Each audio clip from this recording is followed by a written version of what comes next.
मी advocate Shivaji कोकणे आज आपल्यासमोर जो नवीन व्हिडिओ घेऊन आलेलो आहे त्याचा विषय आहे समान नागरी कायदा.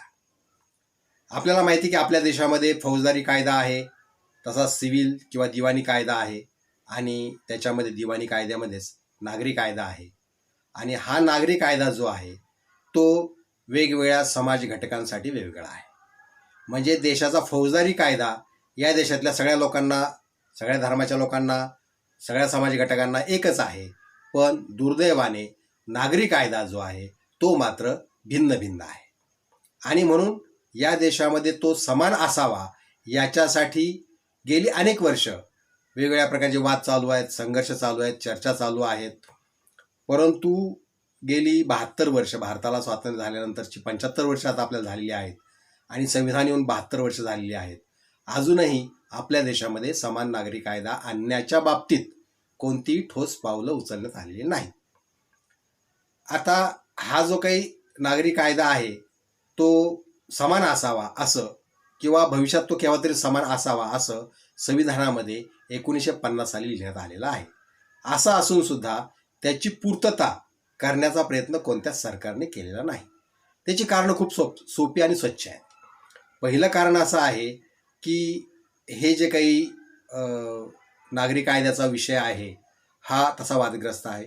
हा विषयच मुळात संवेदनशील आहे आणि कोणताही राजकीय पक्ष नेहमी असा विचार करतो की हा कायदा केल्यामुळे ज्या वर्गाचा, ज्या घटकाचा या कायद्याला पाठिंबा नाही किंवा संमती नाही तो घटक आपल्यापासून दूर जाण्याची शक्यता आहे आणि मग आपला जो काही मताचा टक्का आहे तो घसरण्याची शक्यता आहे. आणि मताच्या टक्क्यासाठी किंवा मतासाठी किंवा एक गठ्ठा मतं मिळावीत म्हणून एखाद्या समाजाला नाराज करायचंच नाही अशी भूमिका घेऊन बहुतेक राजकीय पक्षांनी गेली जी काही 72 वर्ष भारताचे स्वातंत्र्य झालेली आहेत किंवा 75 वर्ष झालेली आहेत तेवढी वर्ष राज्यकारभार केलेला आहे. पण कुठल्याही पक्षाने अशी हिंमत दाखवलेली नाही.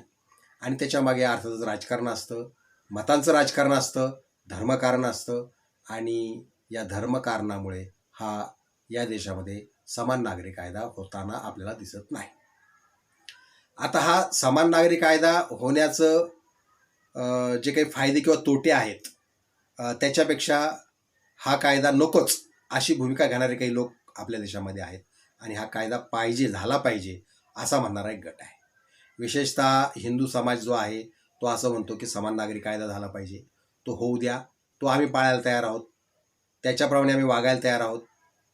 पण त्याच्या विरुद्ध मुस्लिम समाज जो आहे त्याचं असं एक म्हणणं असतं. या देशामध्ये आपल्याला माहिती आहे की 2 मोठे समाज आहेत, एक हिंदू आणि एक मुस्लिम. हिंदू समाज जो आहे तो जवळजवळ 80% आहे आणि मुस्लिम जवळजवळ 12% आहेत. तर 12 आणि 80 मिळून 92% होतात आणि उरलेले जे 8% आहेत त्याच्यामध्ये इतर सगळे धर्मीय किंवा समाजाचे लोक त्याच्यामध्ये आहेत. आणि म्हणून कोणताही कायदा करताना या 2 समाज घटकांना विचारात घेतल्याशिवाय तो करता येत नाही. म्हणजे यांचा पाठिंबा असल्याशिवाय एखादा कायदा करणं शक्य नसतं आणि म्हणून मग अशा परिस्थितीमध्ये तो कायदा होताना आपल्याला दिसत नाही.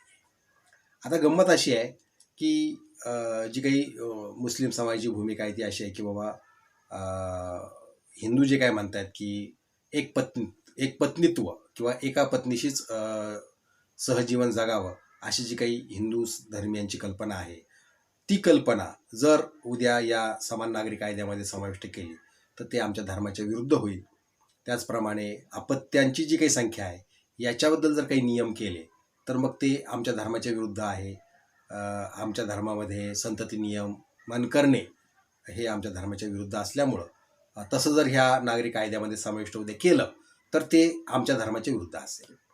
आणि मग हा कायदा हिंदूंना का करायचा आहे तर त्यांना आमच्या धर्माला दाबायचं आहे, आमच्या धर्मावर कुठेतरी दडपण आणायचं आहे, आम्हाला कुठेतरी त्यांना रगडायचं आहे. आणि म्हणून हिंदूंची अशी इच्छा आहे की या देशामध्ये समान नागरी कायदा असला पाहिजे. हिंदूंची भूमिका त्याच्यापेक्षा वेगळी आहे. त्यांचं म्हणणं की बाबा या देशाचे काही प्रश्न आहेत, लोकसंख्येचा प्रश्न आहे आणि मग लोकसंख्येच्या प्रश्नातून जे काही प्रश्न निर्माण झालेले आहेत ते सोडवायचे असेल तर लोकसंख्या नियंत्रित पाहिजे. आणि अशा प्रकारचा हा वाद गेली 75 वर्षे या देशामध्ये चालू आहे आणि त्याचं कोणतंही उत्तर आपल्याला सापडताना दिसत नाही. ते काही का असेना पण आपल्याला याचं उत्तर शोधावं लागेल. त्याची काही कारणं आहेत आणि म्हणून आपल्याला या प्रश्नाकडे दुर्लक्ष करून चालणार नाही. तर हा प्रश्न आपल्याला मूलभूत स्वरूपामध्ये खरा कसा आहे किंवा त्याचं खरं स्वरूप काय आहे हे जर आपण ते समजावून घेतलं तर मग आपल्याला हा सोडवणं सोपं होईल असं मला वाटतं आणि ते कळावं म्हणूनच मी आज हा व्हिडिओ आपल्यासमोर घेऊन आलेलो आहे. आपल्याला माहिती असेल किंवा नसेल तर ह्या लोकसंख्येचे जे काही गंभीर परिणाम आहेत किंवा त्याचं जे काही एक अमर्याद वाढणं आहे त्याचे काही दुष्परिणाम आहेत ते नेमके काय स्वरूपाचे आहेत ते जर सांगायला लागलो तर खूप वेळ लागेल आणि त्याच्यावर खूप मोठा लांबचा व्हिडिओ करावा लागेल. पण त्यातला एक छोटासा भाग मी आपल्याला सांगतो ज्याच्यामुळं आपल्याला जसं आपण म्हणतो की शीतावरून भाताची परीक्षा तशी आपल्याला ती परीक्षा करता येईल. तर भविष्यामध्ये नजीकच्या काळामध्ये 1-2-3 महिन्यामध्ये जग जे आहे जगाची लोकसंख्या जी आहे ती 8 अब्जकडे जाते. म्हणजे जग 8 अब्जचं होते. 8 अब्ज लोकसंख्येचं जग असणार आहे पुढच्या काही महिन्यामध्ये. आणि मग ही 8 अब्ज लोकसंख्या याच्यातली अर्धी लोकसंख्या ही आशिया खंडामध्ये असणार आहे. आता ही आशिया खंडामध्ये का असणार आहे तर सगळ्यात जास्त लोकसंख्या असणारे जे 2 देश आहेत प्रमुख देश ते या आशिया खंडामध्ये आहेत. त्यातला एक आहे चीन, दुसरा आहे भारत. आपल्याला माहिती आहे की चीनची लोकसंख्या ही जगात आजही सगळ्यात जास्त आहे आणि भारताची लोकसंख्या ही जगात दुसऱ्या क्रमांकाची आहे. म्हणजे पहिला क्रमांक आणि दुसरा क्रमांक लोकसंख्येमध्ये असलेले दोन्ही देश आशिया खंडात असल्यामुळं आशिया खंडाची लोकसंख्या ही जगाच्या अर्धी असेल पुढच्या एक 3-4 महिन्यानंतर. म्हणजे 4 अब्ज इतकी लोकसंख्या या आशिया खंडाची असेल आणि त्याचं जे सगळ्यात मोठं योगदान आहे लोकसंख्या वाढीचं ते भारत आणि चीनचं असणार आहे आणि म्हणूनच जगाची जी काही लोकसंख्या नियंत्रित करायची आहे त्याची खरी आणि मुख्य जबाबदारी भारत आणि चीन या 2 देशावर मुख्यत्वे करून आहे. जगावरही ती आहे पण आपल्यावरती जास्त आहे. आणि ही जी काही लोकसंख्या वाढ आहे याचे जे काही दुष्परिणाम आहेत ते काय आहेत आपण याचा विचार करू. पण आज चीनची जी काही लोकसंख्या आहे ती लोकसंख्या 1 अब्ज 42 कोटी आणि 40 लक्ष अशी आहे आणि भारताची लोकसंख्या 1 अब्ज 41 कोटी आणि 20 लक्ष आहे. म्हणजे चीन आणि भारतामध्ये किती अंतर आहे तर 1 कोटी 20 लाखाचं आहे. पण ही लोकसंख्या जरी अशी असली तरी भारत लवकरच चीनला मागे टाकणार आहे आणि ते का टाकणार आहे त्याचं काही कारण आहे, स्पष्ट कारण आहे. त्याचं कारण असं आहे की आजचं जे काही एक आपण काय म्हणू संख्याशास्त्र आहे ते असं सांगतं की जगामध्ये दर 4 मिनिटाला 1000 अपत्य किंवा लेकरं जन्माला येतात. म्हणजे जगाचा आजचा दर 4 मिनिटाचा जनन दर जो आहे तो 1000 आहे आणि त्याच्यातली 103 अपत्य किंवा 103 लेकरं ही चीनमध्ये जन्माला येत आहेत. म्हणजे जगाच्या जवळजवळ 10% माणसं ही एकट्या चीनमध्ये जन्माला येतात दररोज. आता तुम्ही म्हणाल हा काय जनन दर आहे बाबा जगाच्या 10%. पण त्याच्यापेक्षा आश्चर्य वाटणारी गंमत अशी आहे की भारताचा जनन दर त्यापेक्षा जास्त आहे. भारतामध्ये दर 4 मिनिटाला आपल्या देशामध्ये 173 अपत्य किंवा लेकरं किंवा मुलं जन्माला येत आहेत. म्हणजे चीनच्या 1.5पट आपला जनन दर सध्याचा आहे. जन्मदर जो काही भारताचा आहे तो चीनच्या 1.5पट आहे. याचा अर्थ आपण 1.5 पटीने चीनच्या पुढे जाण्याचा प्रयत्न करीत आहोत आणि याचा परिणाम असा होणार आहे की पुढच्या एक 7-8 महिन्यामध्ये आपण चीनला मागे टाकू आणि जगातला सगळ्यात जास्त लोकसंख्या असणारा देश म्हणून आपल्याला जो काही एक मान सन्मान बहुमान प्राप्त होणार आहे तो लवकरच प्राप्त होणार आहे आणि एक मानाचा सिरपेच भारताच्या या मुकुटामध्ये खोचला जाणार आहे असं म्हणायला हरकत नाही. आता हा मान आहे, सन्मान आहे, अपमान आहे, जे काही आहे ते आपण समजावून घ्यावं. पण अशी लोकसंख्या सध्या भारताची वाढती आहे आणि भारत लवकरच चीनला मागे टाकेल. आपल्याला माहिती आहे की चीनचं जे भूक्षेत्र आहे, जमीन जी आहे चीनची, चीन या देशाची ती जगात एक पहिल्या क्रमांकाची आहे आणि त्याचं क्षेत्रफळ हे जगात पहिल्या क्रमांकाचं आहे. नंतर मग रशिया आहे, अमेरिका आहे, ब्राझील आहे, ऑस्ट्रेलिया आणि मग भारत आहे. भारत 6व्या क्रमांकावर आहे. पण लोकसंख्या आपली 2ऱ्या क्रमांकावर सध्या आणि लवकरच ती पहिल्या क्रमांकावर असेल. म्हणजे आपलं भूभाग किती आहे याचा जर विचार केला तर आपल्या भूभागाच्या विसंगत असं आपलं सध्याचं काय म्हणू त्याला लेकरं जन्माला घालण्याचं प्रमाण पाहायला मिळतं आहे. आता याचे ही जी काही लोकसंख्या वाढ आहे याचे जे काही परिणाम किंवा दुष्परिणाम आहेत ते खूप आहेत. म्हणजे पर्यावरणावर आहे दुष्परिणाम होतोय, त्याचा आरोग्य, अन्न, पाणी याच्यावर परिणाम होतोय, निवाऱ्यावर परिणाम होतोय, नोकरी आहे, शिक्षण आहे, नैसर्गिक जी साधन संपत्ती आहे त्याच्यावर पडणारा ताण आहे. असे खूप त्याची अंग आहेत. आता त्या प्रत्येक चर्चा जर आपण केली तर आपल्याला ते शक्य नाही आता या क्षणी. पण मी त्यातला एक फक्त भाग आपल्याला सांगतो, त्याच्यातनं आपण ते बोध घ्यावा किंवा समजून घ्यावं. तर आता मनुष्य आपण जे जगतो त्याच्यामध्ये आपण जो काही श्वास करतो त्याच्यामध्ये आपण ऑक्सिजन घेतो आणि कार्बन डायऑक्साईड बाहेर टाकतो.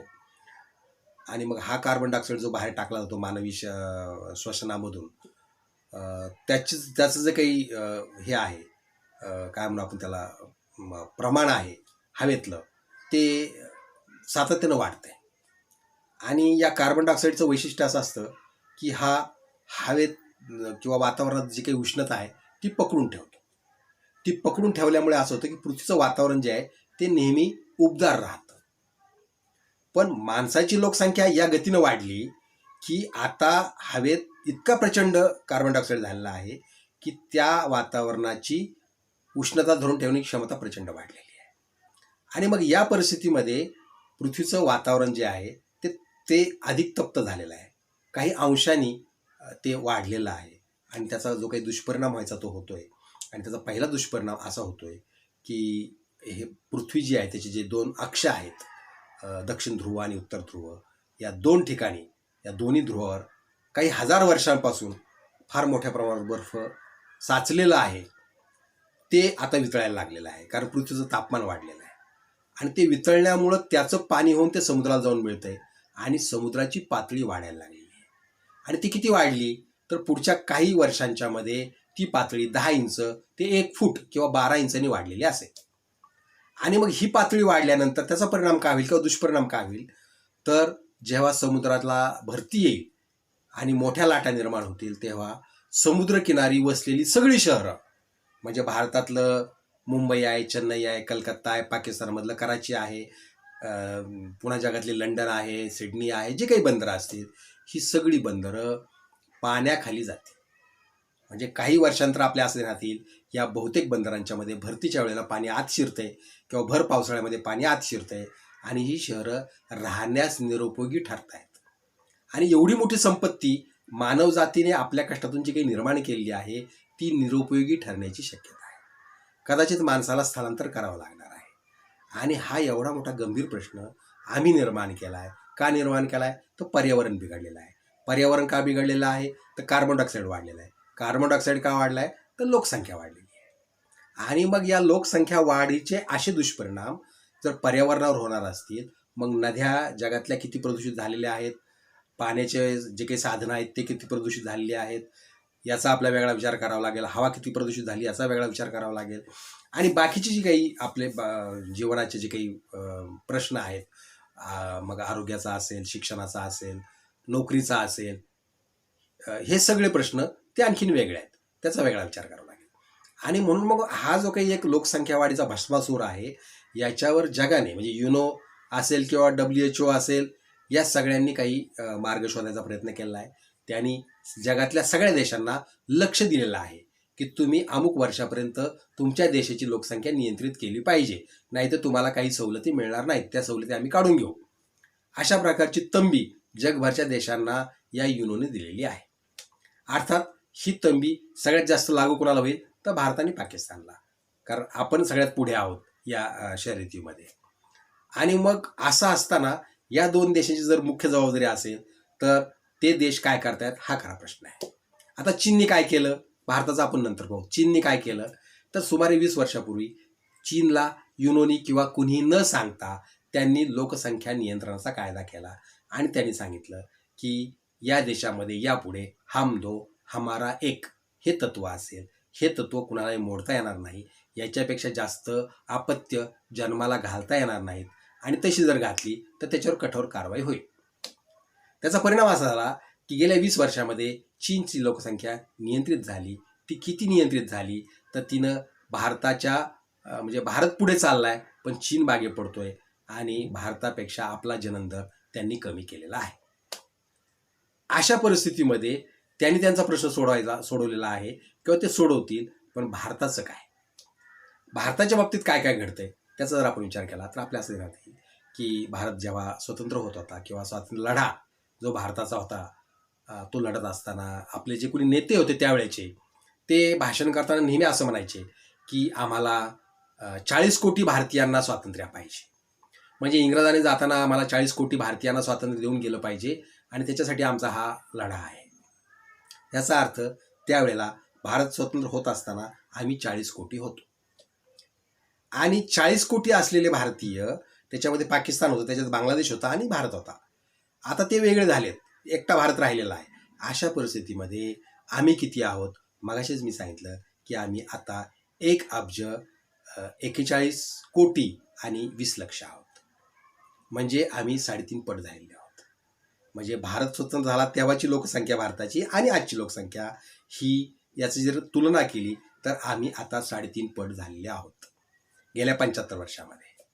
म्हणजे गेल्या 75 वर्षात जर आम्ही 3.5 पट झालेला असू तर पुढच्या आणखीन 50 वर्षामध्ये कदाचित आम्ही 7 ते 8 पट झालेले असू. आणि मग मला सांगा की जेव्हा भारत स्वतंत्र झाला तेव्हा भारताच्या ताब्यात जी काही भूमी मिळाली त्याच्यामध्ये 1 इंचाने सुद्धा आमची जमीन वाढलेली नाही, पण आम्ही 3.5 पट झालेलो आहोत. मग आता लागणारं अन्न आम्ही कुठून आणायचं?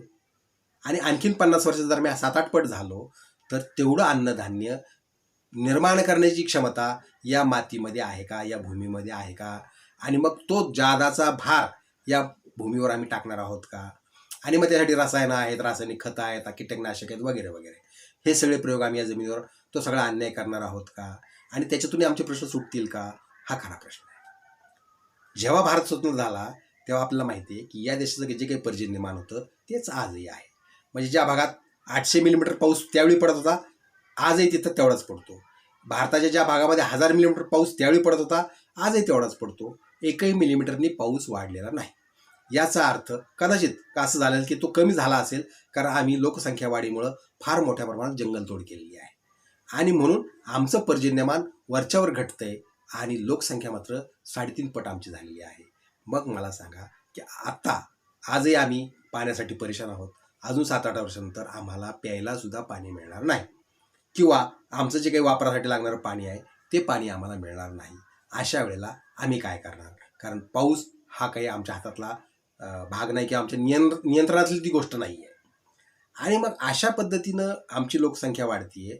मग इथली जमीन आहे, इथलं पाणी आहे, इथलं सगळ्याच गोष्टी आहेत, पर्यावरण आहे, निसर्ग आहे, इथली साधन संपत्ती आहे, शिक्षणाचे प्रश्न आहेत, इथल्या मुलामुलींचे नोकरीचे प्रश्न आहेत.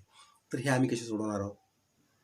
या गतीने जर आम्ही आमची लोकसंख्या वाढवणार असू तर मग आम्ही हे प्रश्न कसे सोडवणार आहोत याचा आम्हाला विचार करावा लागेल. आणि हा जो काही भस्मासूर आहे लोकसंख्येचा, याचा आम्हाला पराभवच करावा लागेल. याला दुसरा कोणताही पर्याय नाही. आज हिंदू आणि मुस्लिमांच्यामध्ये किती भांडणं होत असले आणि मतासाठी कोणताही राजकीय पक्ष किती राजकारण करीत असला तरी सर्व राजकीय पक्षांना आपली भूमिका बदलावी लागेल. या देशातल्या नागरिकांना आपली भूमिका बदलावी लागेल आणि या देशाचं हित आणि कल्याण याच्यासाठी का होईना तुम्हाला समान नागरी कायदा करावा लागेल आणि अपत्य जी आहेत ती किती असावीत हे निश्चित करून घ्यावं लागेल. त्याच्यापेक्षा जास्त अपत्य जन्माला घालण्याची कोणालाही परवानगी असू नये अशी तरतूद आम्हाला या कायद्यामध्ये करावी लागेल. आता होतं काय की मुस्लिम समाज म्हणतो की अशा प्रकारची संतती नियमन करण्याची आमच्या धर्मामध्ये पद्धत नाही आणि ते आमच्या धर्माच्या विरुद्ध आहे. तर मला वाटतं ते काही फारसं खरं नाही आहे. ते खरं अशासाठी नाही आहे की चीन जो हा देश आहे आपल्याला माहिती आहे की तिथं एक प्रांत जो आहे तो मुस्लिम बहुल आहे आणि बाकीच्या प्रांतातही मुस्लिमांची संख्या आहे. त्या देशाने 20 वर्षापूर्वी जेव्हा हम दो हमारा एक सांगितलं तेव्हा तिथल्या मुस्लिमांनी ते तंतोतंत पाळलेलं आहे. एकही निवेदन दिलेलं नाही, एकही मोर्चा निघालेला नाही, एकही धरणे आंदोलन झालेलं नाही. त्यातला कोणीही युनोमध्ये गेलेला नाही. मानवी हक्कांचा प्रश्न म्हणून कोणीही गळा काढलेला नाही. आणि मग तिथे लोकसंख्या नियंत्रणामध्ये जर सहभाग मुस्लिमांनी नोंदवलेला असेल तर तो भारतात का नोंदवला नाही? कारण प्रश्न असा आहे की भारत हे तुमचं आणि आमचं राष्ट्र आहे, हिंदू आणि मुस्लिमांचं राष्ट्र आहे. हे जर दोघांचं राष्ट्र असेल किंवा सगळ्यांचं राष्ट्र असेल तर त्या राष्ट्राच्या भल्याचा विचार करणे ही सगळ्यांची जबाबदारी आहे. आज तसं होताना दिसत नाही आहे. आज जे काही सामाजिक प्रश्न निर्माण झालेले आहेत, सामाजिक तेढ या समान नागरी कायद्यावर निर्माण झाली आहे ती अशी आहे की मुस्लिम म्हणतात आम्ही संतती नियमन करणार नाही कारण आमच्या धर्मात तशी तरतूद नाही. आणि मग हिंदू असे म्हणतात की ठीक आहे, तुम्ही नाही करत मग आम्ही पण नाही करत, मग आम्ही पण नाही करणार. मग हम दो हमारे दो आम्ही किती दिवस पाळायचं? मग हम तीन का नाही बाबा, आम्ही 3 लेकरं पैदा करू. प्रश्न असा निर्माण होईल की आज या देशामध्ये जवळजवळ 25 ते 30 कोटी हिंदू कुटुंब आहेत आणि प्रत्येकाने एक लेकरू जर जास्त जन्माला घालायचं ठरवलं तर त्याचा परिणाम काय होईल याचा आपण विचार करा. त्याचा परिणाम असा होईल की पुढच्या वर्ष 1.5 वर्षामध्ये आणखीन 30 कोटी हिंदू या देशामध्ये जादा असतील. म्हणजे आधीचे 100 कोटी आणि आणखीन 30 कोटी 130 कोटी हिंदू या देशामध्ये असतील, बाकीचे लोक वेगळे. असं जर होणार असेल तर मग त्याचे परिणाम काय होतील? तेवढ्या लोकांचं अन्न धान्य पाणी, त्यांचं आरोग्य, त्यांचं शिक्षण, त्यांच्या नोकऱ्या हे आम्ही कुठून आणणार आहोत?